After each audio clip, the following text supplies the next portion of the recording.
Hello and welcome to this lecture, students. So in last lecture we discussed about the challenges that we face in case of the sequential circuits testing, and we also discussed about the design for testability circuits and the three different types of ad hoc design, scan design, and the built-in self-test. So I told you in the previous lecture that that was only the introduction, and we will see in detail that how scan-based design or scan path enabled design and built-in self-test will be useful in case of the test pattern generation and testing of sequential circuit. So today in this particular lecture we are going to discuss about the scan path enabled design or scan based designs. Okay, so what are the basics we have to know that how we will do this. So first is all the flip-flops are replaced by scan flip-flops. We will see what is a scan flip-flop. Second, connect the scan flip-flops as configurable shift register. So we have to program the flip-flops like they should behave as shift register. Okay. Third is add one test control as primary input and also add an scan in and scan out for the shift register. So these are the basics. So how we can design the scan flip-flop? This is the classic example of master slave flip-flop. You already studied in case of the digital circuits. So this is master, this is slave flip-flop, and before that the 2:1 multiplexer is added over here. So the D input, that is the data input D flip-flop, this is the D flip-flop, D master slave flip-flop. So mux is selecting the D input or a test clock. It is deciding, 2:1 multiplexer is deciding whether the D, that is the data input, will be there at the input of the flip-flop, or the test control logic will be there. Okay, and the other input is SD, that is the uh, input for the testing scanning, and clock is the universal input for all the uh, gates which is connected over here in the master slave flip-flop. So now you can see that here I have written TC equals to 1. It means it is the normal mode, and mux will select the input D, and TC equals to 0, it is the test mode, and mux will select the input SD. Okay, because in SD is nothing but scan data. So in case of testing, applying the testing sequence, we have to select TC equals to 0, test mode. Okay. So here in case of the original logic, number of flip-flops, that is number of gates that is required in the flip-flop are 10.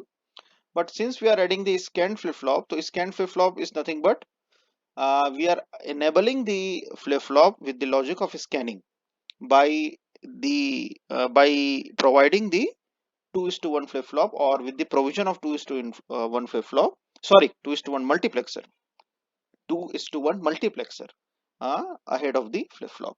So because of the addition of 2:1 multiplexer, 4 additional gates are there. So original flip-flop will contain 10 gates, and if I add scan flip-flop, then it would be 14 gates.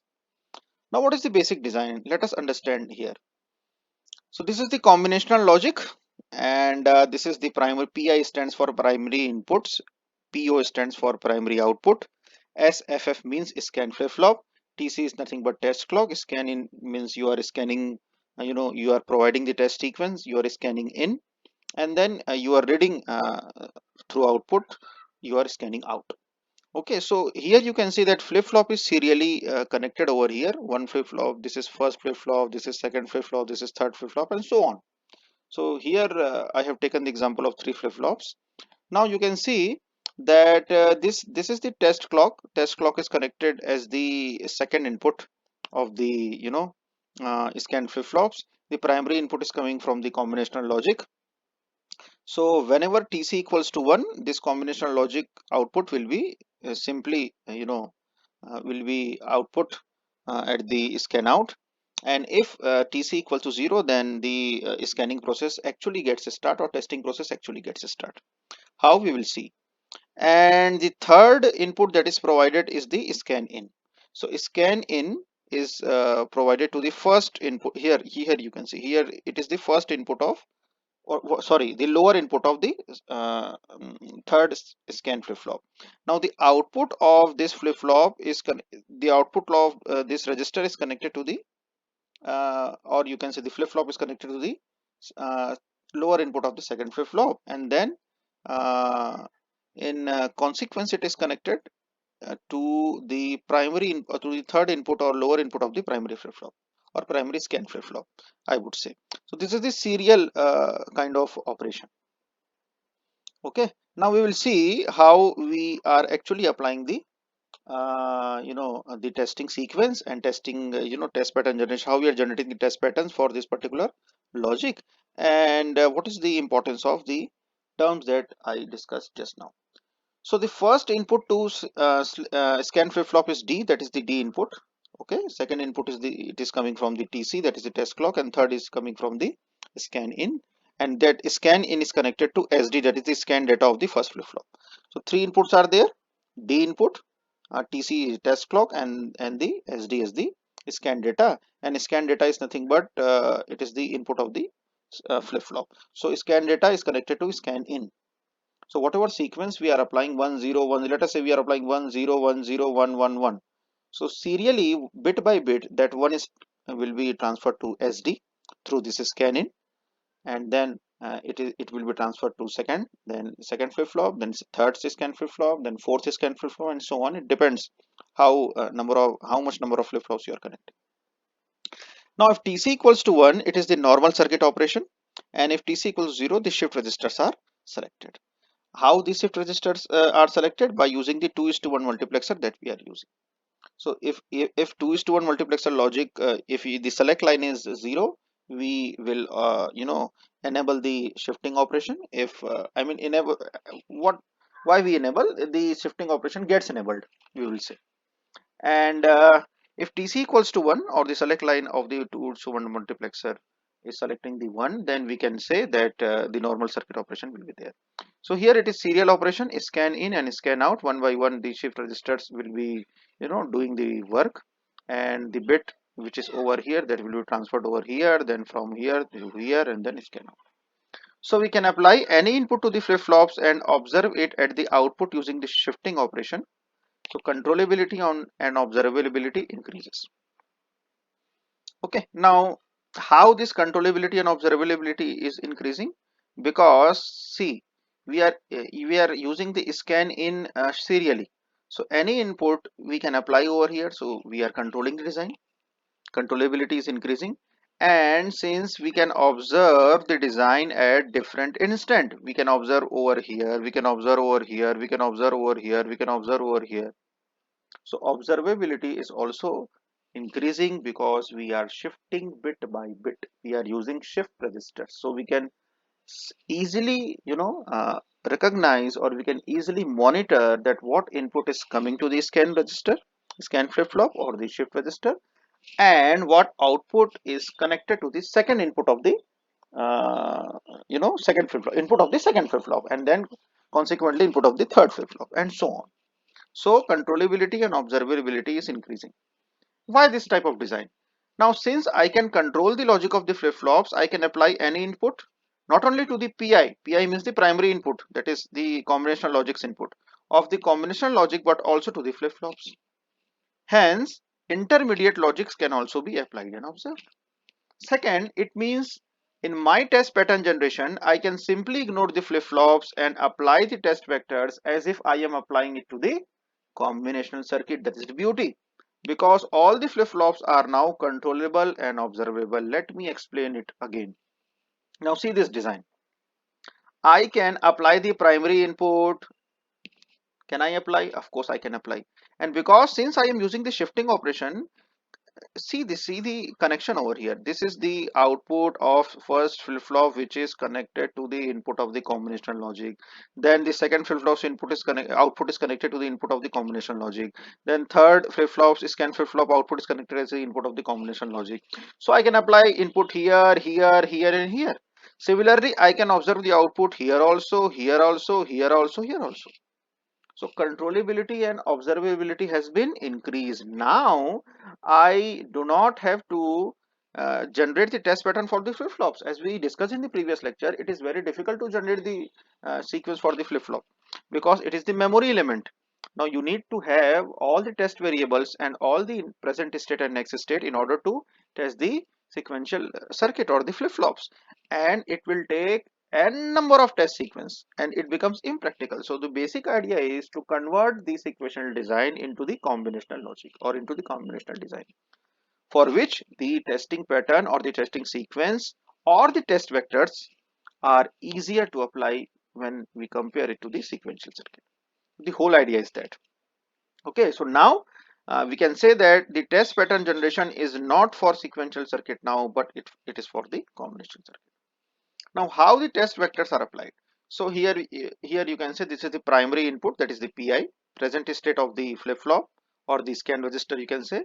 Then the third is the primary output, and fourth one is the next state. Now whatever inputs that are required, that will be applied as the present input. So I1, I2, I3 are the present inputs. Present state of the flip-flop S1, S2, S3. Then we will observe O1, O2 and O3 as the primary output, and next state will be N1, N2 and N3. Okay, so these are the notations that we are using here. So now the PI can be applied directly because it is the primary input to the combinational logic. Okay, now the PS has to be applied serially. So present state means state variables are there, so we are applying first bit, then second bit, then third bit, then fourth bit, and so on. So present state data, which is written over here as S1, S2 and S3, has to be applied serially after setting TC equals to 0, because we are in the testing mode, we are in the scanning mode. TC means testing clock, test clock. Now NS is the next state. Next state has to be observed serially. So since we are applying serially, we have to observe this serially. So here it is the controllable logic, and here it is the observable logic. Okay. Now see the example: test vectors converted to scan sequence. This is the pictorial view. Now let us say that this axis is showing the time. Okay, and now this is the primary input, this is the present state, and this n1 and n2 is the next state. I1, I2 is the present state, n1, n2 is the next state, and pi is the, oh, I'm making mistake, sorry, pi means the primary input, I1 and I2 are the primary inputs. Let me tell again, pi is the primary input, I1 and I2 is the primary input, S1 and S2 are the present state, and N1 and N2 are the next state. Now see, so if TC equals to 0, whatever may be the sequence that we want to scan in, that is let us say 0 0 0 0, we want to you know we are providing as a test sequence. So we have provided it, and it will go serially 0 0 0 0 bit by bit, and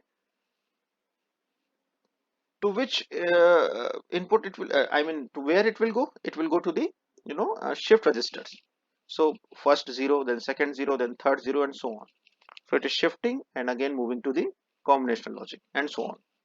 Okay, and in between, when TC equals to 1, means what is TC? TC is the test control logic. So if TC equals to 0, we are applying the scanning inputs, and if TC equals TC equals to 1, then we are applying the normal data, normal input. So I1 is the primary data. Got it? Now similarly all the states will be we will follow the same sequence. Now you can say that when we are this is the primary output, this is the primary output, this is the primary input, this is the primary output, this is the scan out. Okay, now when test control logic is 1, we have applied the primary input and we are observing the primary output 0 1, and then we are moving to next state n1. Now this is the parallel operation, we are seeing the next state and we are applying the next test sequence when tc equal to 0, and again we are observing we are observing the second output here 0 2. Okay, now in the third state, where I'm talking about this block, after this there is no s3, so it means n2 will be finally scanned out. So n1 will be scanned out and n2 will be finally scanned out. So do not confuse between I1 and S1, because I1 is the primary input of this combinational logic and S1 is the scanning input. Similarly 0 1 is the output, primary output of the logics. Okay, the combination logic that we have connected. You can see here from this design. So this is the primary input and this is the primary output. Okay, and in between we are applying scan in and scan out. Okay, so understand like that. So TC equals to, okay, so TC equals to 0, S1 applied serially bit by bit. TC equals to 1, output 0, 1 can be observed and I1 can be applied. N1 can be shifted out serially. Parallel operation of applying the sequence S2 and taking output N1 can also be done. All the things are written over here that I just explained. The don't care terms are there in case of, you can see here are the some don't care terms are written over here. It means we are not, taking care of those logic. It can be 0, it can be 1. It is not affecting our test pattern generation. Now we will talk about the scan sequence length. So how we can actually calculate the scan sequence length, means how much sequence, what will be the length of the sequence that we actually generate or we will apply. Okay, so let us say ns is the number of clock cycles required to shift in the data. Ns is the number of clock cycles required to shift in the data. Here is the formula. So first term is ns. Now this one, y plus 1 cycle will be required to apply the pi and observe the output. Okay, so ns is number of clock cycles to shift the data and 1 cycle will always be required to apply the pi and observe the output. So ns plus 1. That is why this ns plus 1 is written over here. Okay, now what is nc? Nc is number of test vectors. So there will be n number of test vectors we can apply in the circuit depending upon the architecture of our sequential circuit. So it has to be multiplied by nc. Okay, so ns plus 1 into nc, and at last we have written plus ns. So this is the last state to see the output. So the length will become ns plus 1 nc multiplied by nc plus ns. So roughly we can say that number of clocks is proportional to it, approximately it is proportional to ns into nc. This is the drawback. Why it is the drawback? Number of clocks required are very much high. Let us say your clock cycle required are 200, and then the test sequence are also 200. Now 200 multiplied by 200, 40,000. So this is the drawback. The advantage is it is the convenient to control, and it is also at the same time convenient to observe. So controllability and observability increases. Okay. So now another example to just make you understand whatever we discussed till now. So these are the clocks 1, 2, 3, 4, 5, 6, 7, 8. These are the present inputs. Okay, and this is the scan in. Scanning means the testing sequence, I would say. Then the test clock. If it is 0, the scan inputs will be applied. If it is 1, the output will be observed. Okay, so PO is the primary output and this is the scan out. Now here you can see 1, 0, 1. This is the primary state. Okay, and we have applied 1, 0, 0, and when TC is 0 and when TC is 1, we are observing the output as 0, 1 at the output O1. And the next input, that the next primary input will be 0, 1, 0. So here we applied 0, 1, 0, that becomes the present state 2. When we have applied it, when TC is 0. Okay, and when TC is 1, again we are observing the output 1. So when TC is 1, we are observing the output. When TC is 0, we are applying the input. Clear? And this 0, 1, 1 will be the next set of input, that will be I2 when we go for the repetition of the sequence. Repeatability is also one of the desired concept. We discussed about the repeatability. I would say 4 or 5 lectures back. You can go and see. And when I talk about the next state, this is the next state. 1, 0, 1 last. At last we have written 1, 0, 1. This is the next state. Okay, so if number of clock cycles are higher, then you can also see the next state 2ns2. Now the scan testing time. The flip-flops in the scan register must be tested prior to application of the test vectors. Obviously, when you are using the flip-flop as a scan flip-flop and it itself is faulty, so how you can ensure the testing efficiency of the entire design? So flip-flops needs to be tested first whenever it is applied to any kind of sequential circuit. Okay, so apply a shift sequence. Let us say 0 0 1 1 0 0 1 1 of length ns plus 4, ns plus 4 y. Ns is the number of clock cycles plus 4y. Why the plus 4? Look at here. So we are applying the sequence as 0 0 1 1 0 0 1 1. Now see the change: 0, first change 0 to 1, second change 1 to 1, third change 1 to 0, fourth change. So it will produce all types of transition in the flip flop.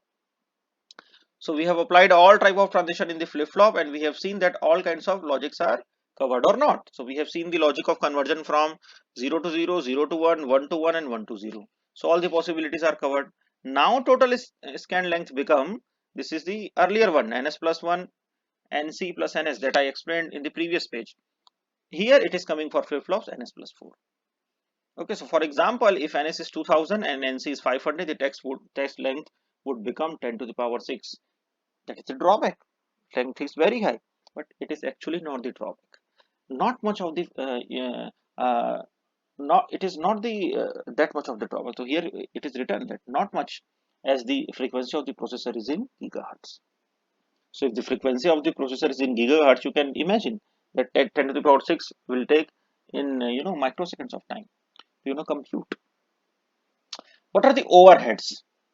So overheads means, since we are applying the testing pattern, testing sequence with the help of the external hardwares, obviously the original circuit or original logic will be overheaded by some other gates, pins, and transistors, obviously.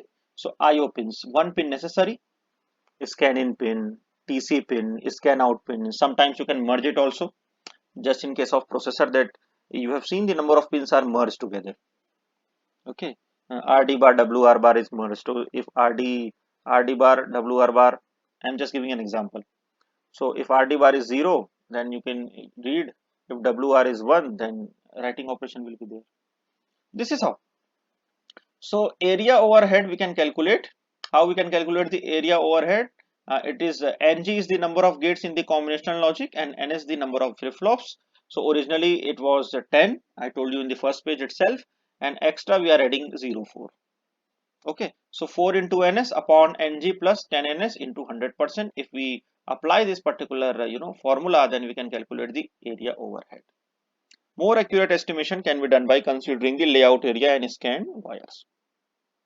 Okay, this is the approximate scenario that I just explained. Now performance overhead will also be there, because there will be multiplexer delay, since we are applying the multiplexer, and as scan flip flop or as scan flip flop replaces the flip flops, so you need to select the multiplexer first, and then only the logic will travel to the scan flip flops. Okay, I mean the original flip flop. Scan flip flop itself contains the multiplexer, so whatever data we are inserting, that is D or SD or clock, it has to go first through the multiplexer, and then it will insert into the flip flop. So obviously there will be delay. Flip flop output overloading due to the one additional fan out. Yes, fan out will be there, because the output primary, let us say there are three flip flops. The output of the first flip flop will be acting as input to the second, then third, then fourth, and so on. So fan out will be there, fan out overload will be there. So a scan flip flop output having two inputs instead of one. Okay, and inputs is also there. We primary input, then the input from TC, and then the input from scan-in operation. So approximately 5 to 6% degradation in the clock frequency will be there because of this delay. So this is how we have seen the scan based design. It is the important topic, and when it is asked separately, you have to explain it like this. More importantly, as I told you in the previous lecture, that the theory part of the scan design I already explained. So if anyone has any problem to go into these kind of details, they can also just read the theory portion and then they can explain. Okay, today's lecture is just to make you understand that actually how as a VLSI engineer you can apply the logics in the circuit. Okay, so this is important for that point of view, not only writing the examination. Okay, thank you for listening and watching this lecture.